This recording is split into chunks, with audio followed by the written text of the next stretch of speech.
YSR 9 news కి స్వాగతం. మహాత్మా గాంధీజీ జయంతి సందర్భంగా నేడు వైఎస్ఆర్ కాంగ్రెస్ పార్టీ ఆధ్వర్యంలో జగ్గయ్యపేట పట్టణంలో ఆర్టీసీ బస్టాండ్ పార్క్ నందు మన జాతిపిత మహాత్మా గాంధీ విగ్రహానికి పూలమాలలు వేసి నివాళులర్పించారు.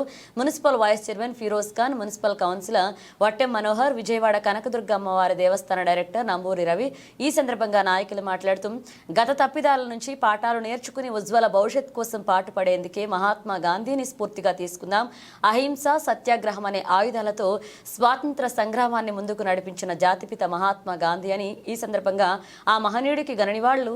గాంధీ గారి కలలు కన్న గ్రామ స్వరాజ్యాన్ని మన ప్రీతమ నాయకులు జగన్మోహన్ రెడ్డి సచివాలయ వ్యవస్థని స్థాపించారన్నారు. ఈ కార్యక్రమంలో రాష్ట్ర వక్ఫ్ బోర్డు డైరెక్టర్ జూబేర్, రాష్ట్ర ఎస్సీసీఎల్ ఉపాధ్యక్షులు బద్దు నాయక్, మాజీ టౌన్ పార్టీ అధ్యక్షుడు చోడారపు జగదీష్, ఆనంద్ పాల్, సత్య శ్రీనివాస్, వైఎస్ఆర్ కాంగ్రెస్ పార్టీ కార్యకర్తలు, నాయకులు పాల్గొన్నారు.